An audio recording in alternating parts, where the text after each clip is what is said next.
Hello, my digestion friends. Today, I'm going to talk about the difference between rifaximin, like the pharmaceutical rifaximin, and herbal rifaximin, which is the concoction of naturopathic prescribed herbs that have a similar result and goal as rifaximin.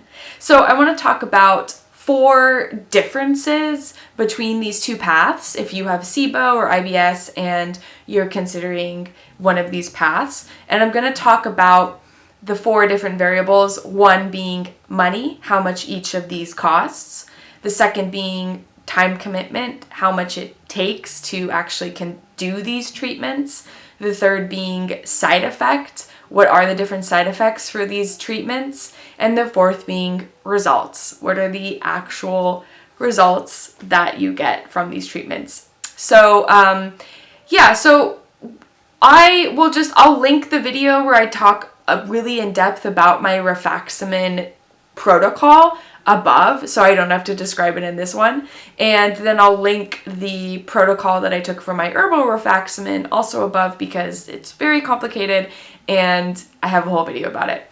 So that way you can learn about those protocols and you can come back to this video and see, what my results were. So let's talk about cost first. And first I'll start off with rifaximin because that is the treatment I decided to do first when trying to heal my SIBO. So I spent about $100 on my rifaximin. I had 2 treatments. I actually did it twice. And for, oh goodness, I can't remember the exact amount of pills. I think I got 100 pills for like $80 and then some extra fees and shipping cost or whatever. So that's how much I spent for the rifaximin, $100. So how much did the herbal rifaximin cost? I spent, I think, about $600 on the herbal rifaximin because it was so many supplements. It was a considerable amount of supplements. And it was really pricey. And that's exactly why I decided to start with the pharmaceutical rifaximin first to see if it would heal my SIBO. And then when it did not, after 2 rounds of it, I decided to do the herbal rifaximin, even though it cost a lot of money because I'm committed and I'm trying to figure this out. I'm sure you can relate. So that's how much that cost, $600. And I'll just say I'm not including the naturopath costs, okay? Which, should also be included in the bigger picture of things because you most likely are going to be needing to see a naturopath. But yeah, that's just the cost of the actual treatment, the medicine itself. Okay, so now let's go into side effects. So I was really worried about the side effects from the herbal rifaximin. What my understanding was that the pharmaceutical rifaximin was not going to have that many side effects, while the herbal rifaximin, because it was so many supplements and it was such a long process, that it was going to be a lot worse of side effects. And one thing I forgot to mention was just how long both of those treatments are. So let me slide that in. So rifaximin was 2 weeks. 2 weeks. Herbal rifaximin, like 4 to 6 months. For me, it took 6 months. That's the average, 4 to 6 months. So much, much longer. So back to the side effects. So I actually really felt like they were very comparable. I was so worried that taking all these supplements was going to lead to really intense, horrible side effects, but that was not my experience at all. And with the pharmaceutical rifaximin, I actually talk very in depth about all of my side effects in that video where I share about my rifaximin experience. But yeah, it was just a sore throat and a weird acidic feeling in my belly and other symptoms that were pretty noticeable, and it didn't make the experience horrible. It wasn't it was so stressful and intense that I couldn't handle it, but it definitely was noteworthy. And then when I actually took the Herbal Rifaximin, I didn't really experience that many symptoms, like side effects. And if anything, my symptoms got so much better, kind of spoiler alert to the fourth thing, which is the results, while I was on the Herbal Rifaximin, that I was like, this is great. Like, I feel great. And I was really worried about the fact that one of the things about taking the Herbal Rifaximin is that you have to literally take like 10 pills, 10 supplemental pills, if not more, every day. And I was like, oh my God, I can't even imagine like swallowing all those pills. It's going to feel horrible. It's going to be too much. But that wasn't my experience. Actually, I got used to it. It was easy to do. I actually was like proud because I was drinking lots of water when I was taking all these supplements. And I really just felt like I didn't really experience any noticeable side effects that were negative. Like, it was all pretty positive. So I guess this leads me to the last variable, which is for results. What were the results? I decided to do the Pharmaceutical Rifaximin first, and because of the reasons stated, it's shorter amount of time, it costs less, I thought there would be less side effects. But ultimately, even after 2 rounds, 2 weeks for each round, at almost what I think is the highest dosage, 550 milligrams 3 times a day, it didn't heal me. It didn't fix, my SIBO or IBS. I took a SIBO test after both of the treatments, and I still had SIBO. I mean, it was a little less, and previously before rifaximin I was hydrogen dominant, and then after the 2 rounds of rifaximin I was methane dominant. So it obviously made a difference, and I do think that the rifaximin made a difference. I do think it had a somewhat of a positive effect because it obviously changed my gut. And one of the ways to think of rifaximin is it's actually it's a localized antibiotic, but it's also like a microbiome modulator. That's how my naturopath talks about it. It's actually changing the culture of your gut biota.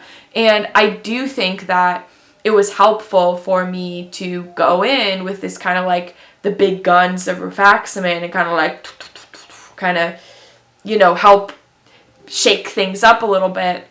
And then after I still had SIBO and I still had my symptoms, the chronic diarrhea, I still had, my acne and the acne on my face and other concerning hormonal symptoms that I have, I was like, I have to, do something else. So I did the Herbal Rifaximin, and the results were just so much better. Literally, I was having solid poos 70 to 80% of, I think 80 to 90% during that 4 to 6 month, or I guess it was 5 or 6 months treatment. And then, now that I've been off the treatment for a few months, it's been fluctuating. At one point I was having, not solid poos, but more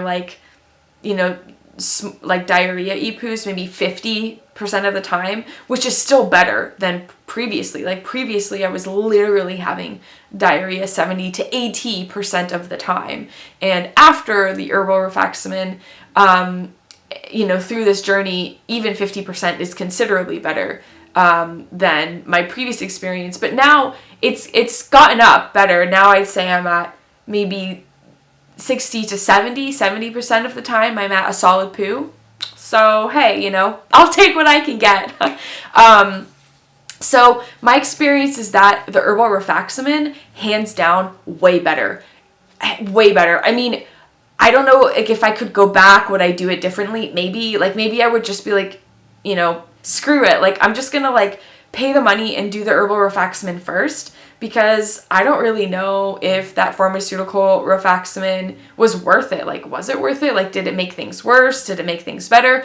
There's no way for me to really know. I'm guessing that it made things maybe better. But maybe if I had just done the Herbal Rifaximin first, then that would have solved the problem in a much more holistic way. And one of the things that I was actually on when I was on the Herbal Rifaximin was binders. And I was on binders partly because I had mold exposure and it was detoxing from mold, but I was also on the binders because when you are taking any sort of herbal or pharmaceutical antibiotic to treat SIBO, there's die-off, there's bacterial die-off, and the binders bind to that die-off and then release it through your bowels and, through your system.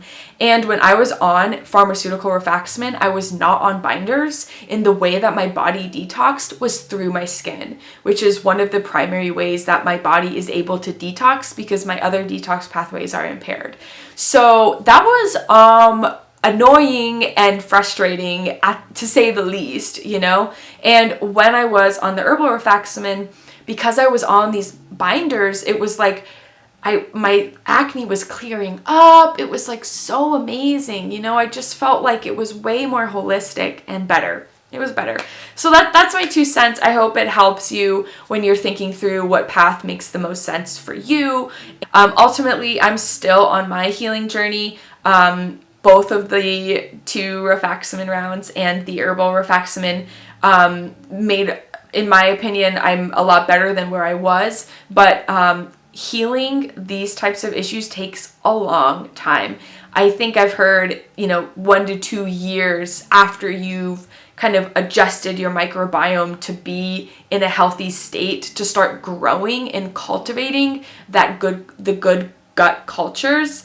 And, for me, my chronic IBS and SIBO actually started affecting my endocrine system, which is why I have hormonal acne as well as other hormonal issues. There's this cascade effect that happens when you have these chronic IBS issues. And for me, the way that it impacted me is it started affecting my hormones. So now, my whole plan this whole time has been, I'm going to heal the digestive stuff because that's been going on for over 10 years. And then I'm going to get to the hormonal stuff because I've really only started having issues with my hormones in the past 3 to 4 years. Like, that's really when things have considerably changed in my life. While for most of my early 20s, I never had any, significant issues. Like, it was just kind of everything was pretty regular. And so anyways, so I'm still on the journey. I'm still on the path. And, if you saw my previous video about the supplements that I'm taking, I'm really trying to continue to create a lifestyle that really supports the long-term health of my gut. And so I'm doing that. And in addition, I'm continuing to take tests and trying to understand what's going on with my hormones so I can now treat that, which ultimately is completely intertwined in affecting my digestive issues, right? Because your hormones affect your metabolism. I mean, it affects so many things. Everything's interconnected. And so, yeah, that is kind of just for the future going to be some things that I'm talking about on my channel is, how my journey with my hormones are going. And it's something I've talked a lot about already in my videos is the connection between digestion and hormone. It's has been a huge part of my experience. And I'm just now, because of all of the treatments and research and naturopath visits, I'm starting to really understand the mechanisms behind how those two are connected. And so I hope to share them with you and help you along your journey too. Thanks for watching, and I'll see you next time. Peace.